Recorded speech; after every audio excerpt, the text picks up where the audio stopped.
story you are about to hear is true. The names have been changed to protect the innocent.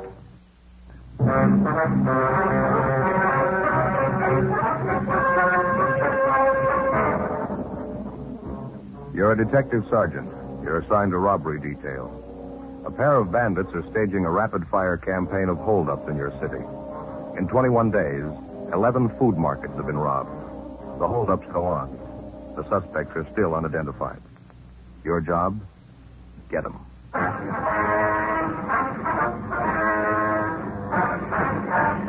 Dragnet, the documented drama of an actual crime. For the next 30 minutes, in cooperation with the Los Angeles Police Department, you will travel step by step on the side of the law through an actual case transcribed from official police files. From beginning to end, from crime to punishment, Dragnet is the story of your police force in action.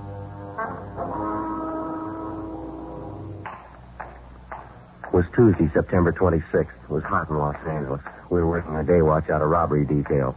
My partner's Ben Romero. The boss is Captain Didion. My name's Friday. It was 9:18 a.m. when I got to the record bureau. Lieutenant Cunningham's office. Joe, what's doing? Oh, not too much.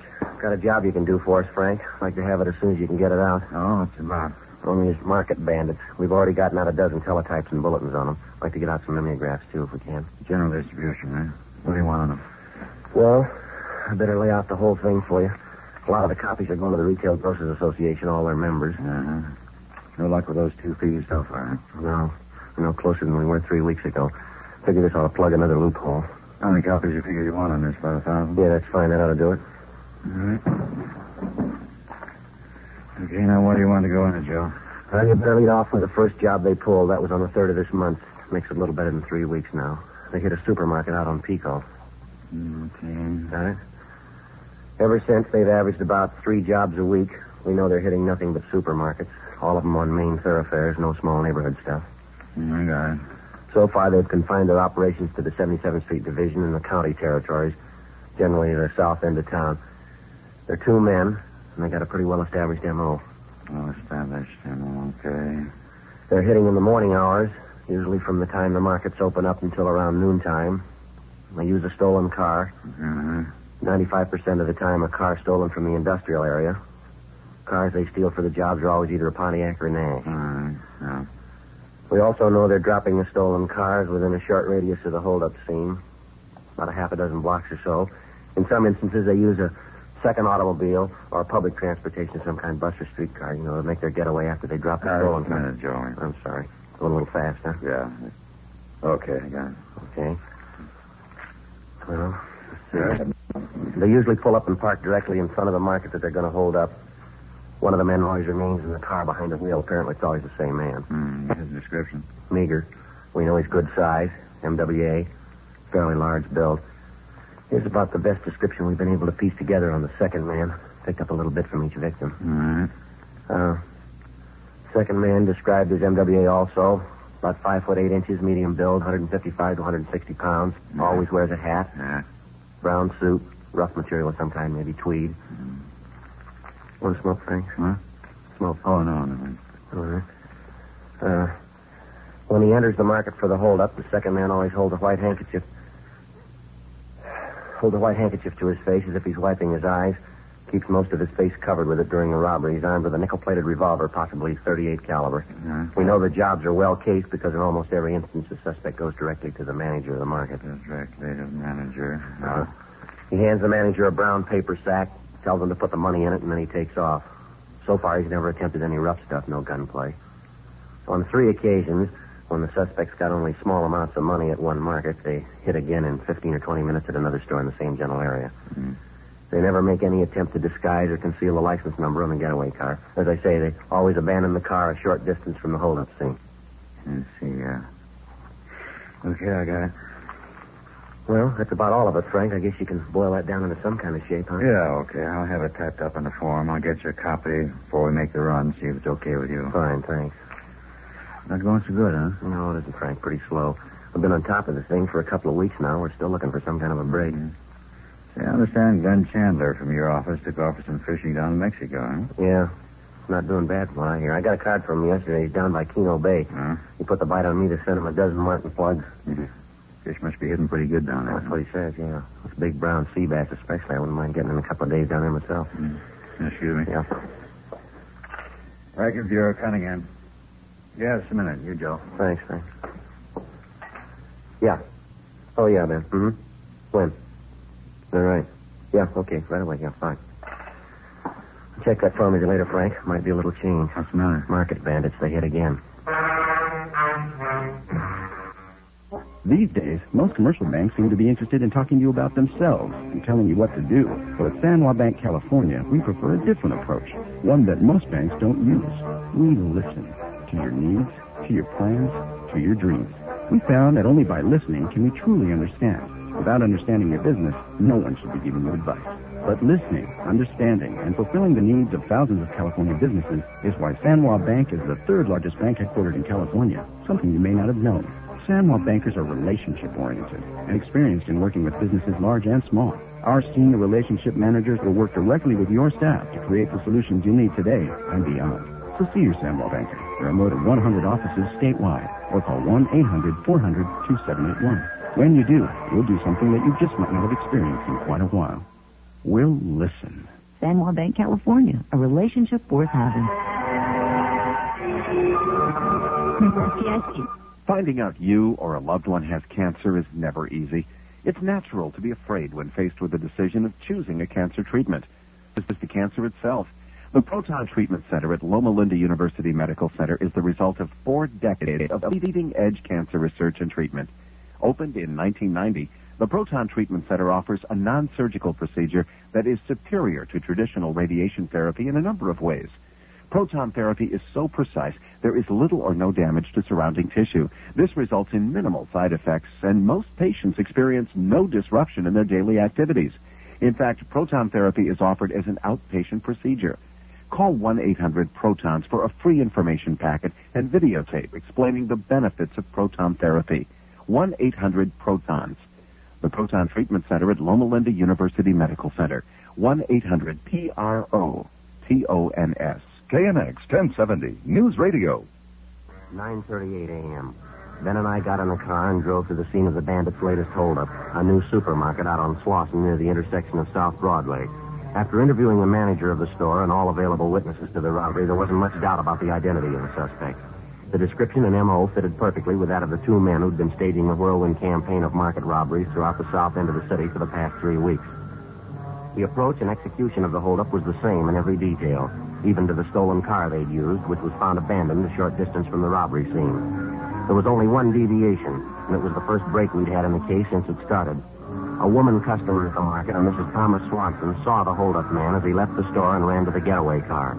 She told us that the car door apparently stuck when he tried to pull it open, and that he took away the handkerchief which he'd held to his face in order to pull the door open with both hands. During those few seconds, she got a good look at him. After taking the crime report and making our preliminary investigation, we brought Mrs. Swanson downtown. We had her check through mug books of all recent parolees from the state penitentiary, all ex-convicts with robbery records. After a couple of hours of checking mug shots, she couldn't seem to make positive identification. I'm very sorry, officer. It just gets a little confusing after a while looking at all these pictures. I did get a good look at the man's face. I just can't settle on one of these pictures, so... Well, from what you did see of him, Mrs. Swanson, the lower part of the man's face especially, can you find a good likeness in any of these? Well, yes, I can find good likenesses for some of his features, but none of them are all together in any one of these pictures here. Like the mouth and chin on this man here. Yes, ma'am. Is that pretty close? Almost exactly, I'd say. And then the nose on this one here, it's the very same. Mm-hmm. I just haven't seen any picture that fits them all together. You know what I mean, don't you? Yes, ma'am, I understand. Now, these 5 pictures here that you've picked out, you'd pretty much say that they incorporate all the features of the man that you saw getting that That's car? right, officer. This man here, and this one, too. Uh-huh. I'd say the lower part of his face is exactly like that. The small mouth and mustache just like that, and his chin pointed like on this man. And the upper part of his face, would you say it resembled these others here? Yes. These 3 here, just the upper part. You see, around the eyes, the forehead. I'd say that was very close. Mm-hmm. Now, just put the 2 sets of pictures together, I think you'd have the man perfectly. Sorry I can't be more helpful. As I say, looking at all these books of pictures, it gets a little confusing. Well, you've given us quite a bit of help, ma'am. Thank you very much. Not at all. Is there anything else? No, thank you. Not right now. We've got your address and telephone. We'll probably be contacting you in a day or two. If you'd like to wait right here, we'll make arrangements to have one of the officers drive you back to your home. All right. Thank you very much. You're welcome. Goodbye, ma'am. We'll be talking to you. Okay, yes, goodbye. What do you think, Joe? Well, it's more than we had yesterday. Her description's the best we've got on the guy so far. How about getting a composite picture made up from the mugshot you picked Yeah, out? that's what I was thinking. You want to duck in and get somebody to drive Miss Swanson home? I want to go in here in the captain's office. Yeah, okay. Thanks, Ben. Friday, how'd you make that? Well, could have been worse, Captain. Woman find anything in the mug books? No positive identification. She picked out 5 of them she thought were close. I think maybe Putoff over at the crime lab ought to be able to make up a pretty good composite from them. Mm-hmm. She fairly positive about the man's description? Yeah, seems to have a clear idea. Good composite ought to help us quite a bit. You get this new description, that mimeograph you're having made up? No, not yet. I'm going to see Frank about it in a minute. Hi, Skipper. Ben? Got a hold of Jess Gonzalez, Joe. He's going to drive Mrs. Swanson home. Fine. Did you ask him if he checked on that last run we made through the staff's office? Yeah, he picked it up. He and Frank Estrada are going to start checking the names this morning. It's not much of a list. Been pretty well picked over already. Mm-hmm. So all you got from the witnesses out there this morning, then? Description from this Mrs. Swanson? Yeah, that's about it. The rest of it was their usual M.O.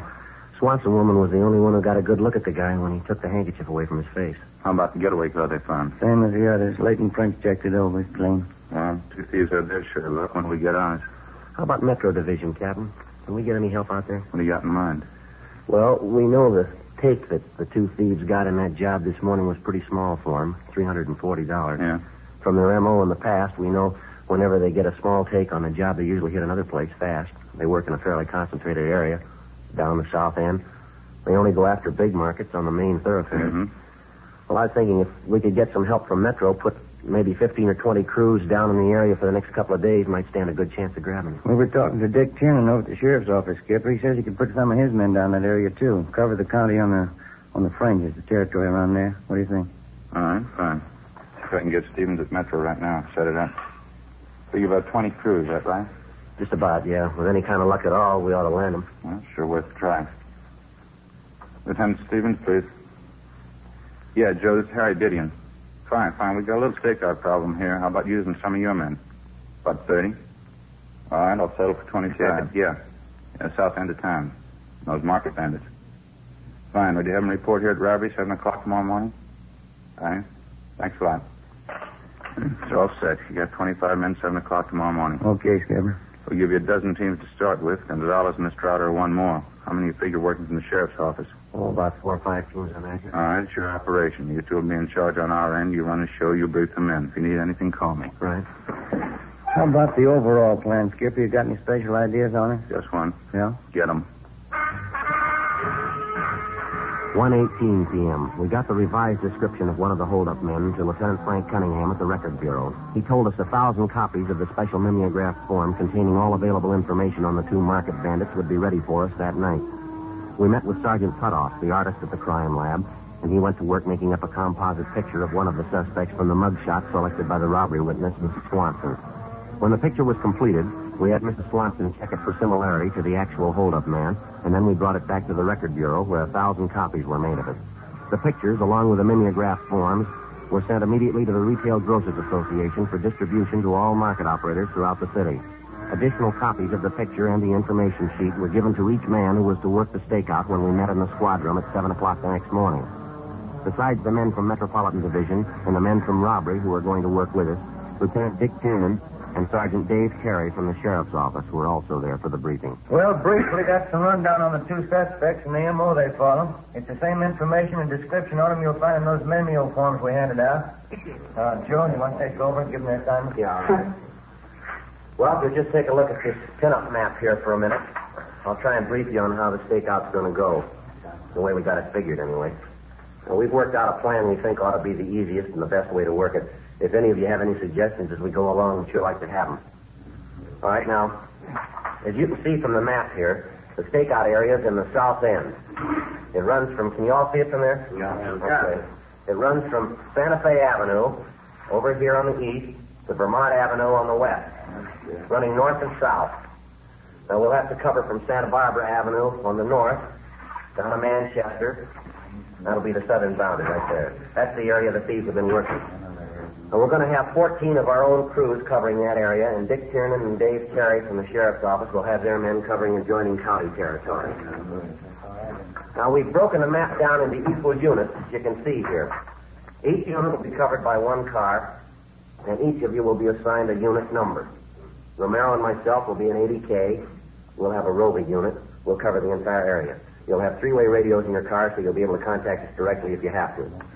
Now, if you'll check the map again, you can see these green pins we've placed here.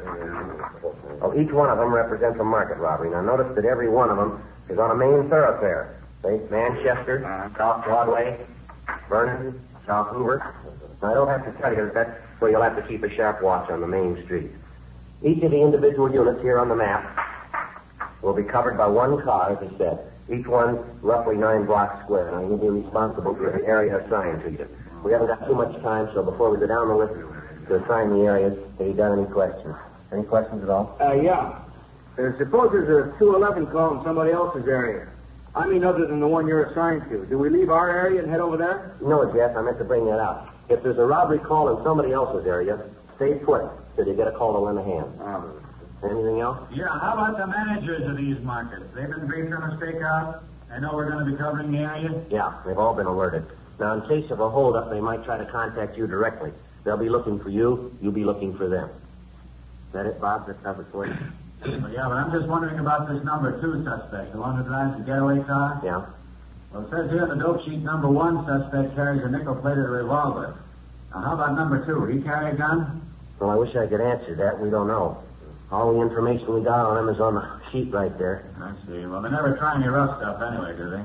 No gunplay. They never hurt anyone. No, not yet. Don't let them make you the first. 7:30 a.m. We finished handing out the assignments, and the men left to take up their stakeout positions in the south end of the city. 2 men to a team, each team in a 3-way radio car, each car to patrol a designated 9-square block unit. There were 20 such units within the frame of the overall stakeout area. At the same time, cruiser cars from the sheriff's office, operating on their own radio setup, began patrolling the fringe positions which fell in county territory. Through Control 1 at our communications division, we kept in continual contact with them. 8 a.m. All the cars were in position, each of them patrolling their individual 9-square block unit. The first 2 hours passed. No reports, no sign of a market bandit. Between 10 a.m. and noon, half a dozen possible suspects were stopped and questioned by different teams and then brought to the 77th Street Division for processing. All of them were eliminated. The afternoon of the first day went pretty much the same. We had shakedowns on 4 parked cars in the area and more shakedowns on possible suspects. Nothing materialized. The next morning, Ben and I, along with the other 32 men in the stakeout, picked up where we left off. Again, no sign of the suspects, no reports. The morning of the third day, the stakeout detail met in the squad room as usual and then left to take up their regular assigned positions. 7:35 a.m. How about it, Joe? You ready to go? Yeah, just a minute. Okay, let's go. I'll get it. Okay. Robbery Friday. Yeah. Where? When was that? Yeah, right away. Oh, come on, we gotta hurry. What is it? Market bandits. Maybe we got them. 7:50 a.m. Ben and I arrived at the intersection of 58th and San Pedro Street. 2 of our stakeout cruiser cars were pulled up at the southwest corner. One of the teams was Jess Gonzalez and his partner, Frank Estrada. Gonzalez briefed us on what had happened. Victim's the owner of the supermarket down the block in San Pedro. He was walking from his house to the store, and he passed the corner here about 7:35 a.m. Had $340 on him. Part of yesterday's receipts from the store. They got him right up the street there, took every dollar of it. You sure it was a market bandit? An MO description, they check out all the way. We had 2 teams on it as soon as we got the word. Located the holdup car a minute ago. Where is it? Down on Avalon Boulevard. Well, how about the thieves, Jess? Car was empty, no trace of him.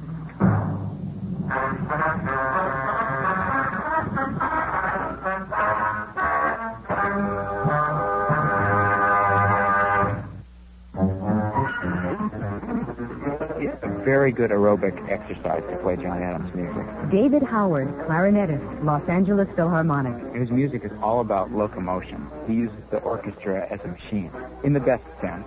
And we are little pistons in this engine. But boy, when all those pistons are working right, it's quite an effect. Join David and the entire Los Angeles Philharmonic for an electrifying concert experience as composer John Adams conducts 2 of his own works, the Nixon Tapes and Century Rolls, featuring celebrated pianist Emanuel Axe. 3 performances beginning February 2nd. Tickets start at just $10 and are available at the Dorothy Chandler Pavilion box office, online at laphil.org, or call Ticketmaster today at 213-365-3500. Los Angeles Philharmonic. This is music that you can measure in megawatts.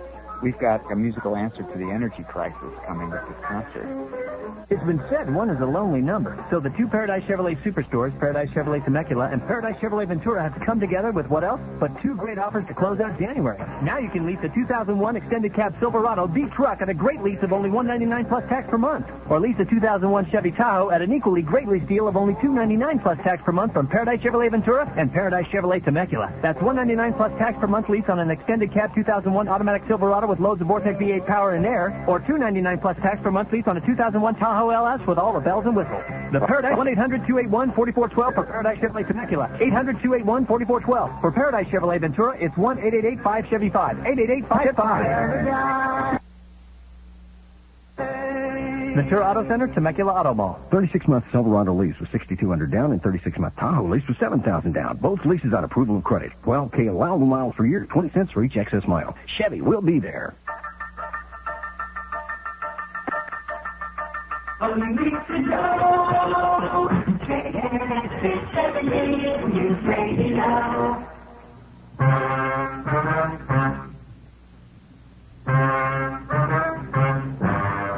Saturday, 8:05 a.m. The latest victim of the market bandits, the owner of the supermarket on San Pedro Street, was taken to the 77th Street Division where the crime report was made. He told us that one of the men who robbed him bore a very close resemblance to the composite picture which we'd had drawn up of one of the suspects. We figured we missed grabbing the hold-up men by a matter of minutes. Even though some of our units were in the general area at the time of the robbery, it did little good. The victim had delayed reporting the hold-up for a full 5 minutes because the bandits had threatened to find him and kill him if he did. Despite the fact that they'd changed their M.O. to the extent of robbing the store owner on the street instead of in the market proper, we had no doubt that the same 2 men we were looking for had committed the hold-up. The abandoned car which they'd used in the robbery was gone over for fingerprints, but it was clean. Meantime, the stakeout went on. Saturday passed. Sunday, Monday, nothing. No leads on the suspects, not a trace of them. Tuesday, the same thing all over again. The operation settled down to a dull routine. Tuesday night, we checked the closing of the last market in our stakeout area. 10:45 p.m. Ben and I drove back to the 77th Street Division. Every day seems to get a little longer. These lousy stakeouts sure don't wear very well on me. Yeah, I don't know what the setup's going to be if we don't get a break pretty soon. We can't hang on to the gang for Metro Division forever. Sure has been a bad month. All I need now is a visit from the in-laws. Yeah. That'd do it up fine. You talked to Jess at dinner, didn't you? Yeah. What did he say about those 2 men they picked up on South Main this afternoon? They brought them in for processing, checked them out, couldn't find anything wrong. Both of them clean. Mm-hmm. Fine. Yeah. How about grabbing something to eat after we check out, huh? Okay. You want to stop by Johnny Coken? What about a French dip sandwich? How's that sound? Haven't had one for a long time. All right, suits me. What was that? Oh, sorry, I don't. Oh, well, wait a minute. He just came in. It's for you, Friday. Turn in from the sheriff's office. Oh, yeah, thanks, Bob. Friday talking. Yeah, Dick. Just now? Mm-hmm. Yeah, we'll be over right away. You got anything? Market bandits pulled a hold-up a couple of minutes ago in a store on Graham Avenue. It's out in county territory. Yeah? One of the sheriff's units took the call, chased the hold-up car 2 miles. They get the thieves? Well, you're half right. Huh? They got one of them. 10:52 p.m. Ben and I drove to the sheriff's Firestone substation where the market bandit suspect was taken after his apprehension. When we got there, we talked to Deputy Sheriff Sergeant Eddie Jones and Mel Viney, who had made the arrest. They said they arrived at the scene of the holdup, the market on Graham Avenue, a few moments after the bandits pulled away in their stolen Nash sedan.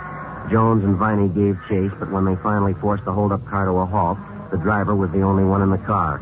Somewhere along the route of the 2-mile chase, the second robbery suspect had succeeded in jumping out, along with the loot taken in the robbery and making good his escape.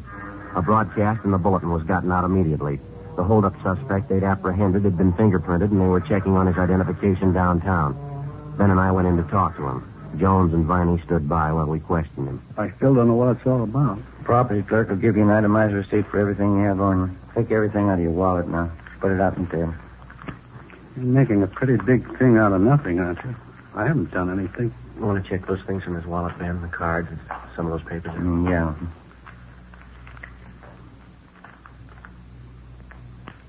This your true name on this card here? Grant V. Jameson, is that right? That's right. This your present address? Yeah? You ever been arrested before? Why you ask that? It's not going to take too much time to find out. You might as well tell us. We still don't know what this is all about. I was speeding a little, that's all. I haven't done anything. No, you're kidding yourself, Jameson. We got everything on you that we need. What do you think you're going to gain by stalling us? You must have me mixed up with somebody else. I don't know what you're getting at. This card here you took out of your wallet, you recognize it? Why? These names and addresses you've got jotted down on the back of it. Mind checking them out for us? I don't know what you mean. Take a look. These here. Whose addresses are they? Who are the people? Let's see. No, I don't think I even remember them. Just something I scribbled down, that's all. You don't even remember one of them? No, I don't think so. Why you ask? Why don't you come off it, mister? What are you talking about? You know what we're talking about. You know it as well as you know your own name. 14 robberies down here in 28 days. You were picked up in the hold-up car after the last try tonight. Your partner gets away. Now, you go right on kidding yourself, Jameson. Play it real close. You see how far it gets you. I sure wish I knew what you were talking about. I don't know a thing about any robberies. All right, then you stand by, mister. You're going to know a lot more about him. You're going to know a lot in a hurry. Yeah? Just as soon as we pick up your partner.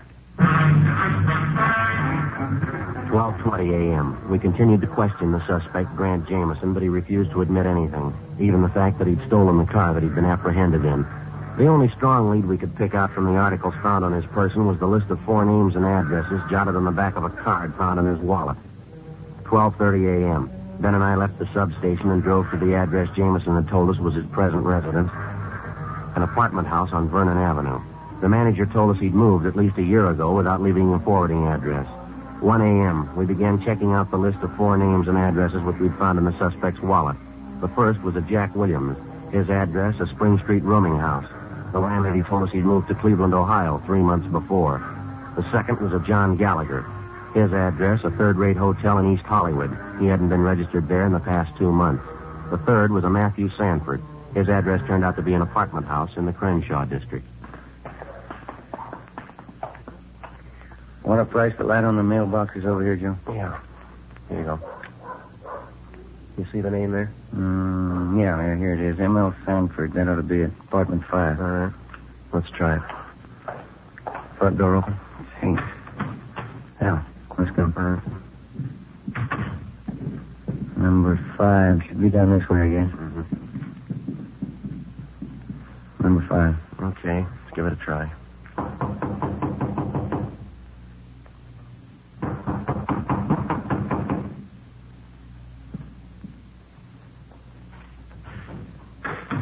Grant, that you? Police officers. You, Matthew Sanford? Get over here. All right, hit it, Ben. All right, come on.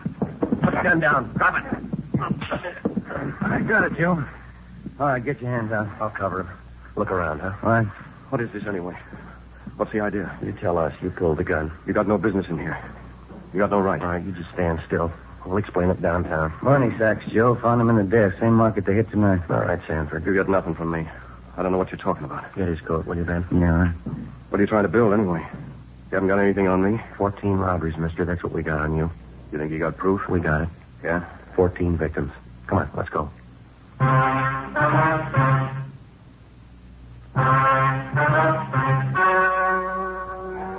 The story you have just heard was the name of the innocent. Bandit suspects Grant Burton Jameson and Matthew Roy Sanford were tried and convicted on 14 counts of first-degree robbery and received sentences as prescribed by law. First-degree robbery is punishable by imprisonment in the state penitentiary from 5 years to life.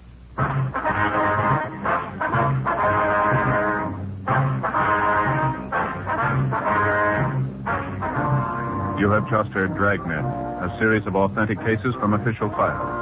Technical advice comes from the Office of Chief of Police W.H. Parker, Los Angeles Police Department.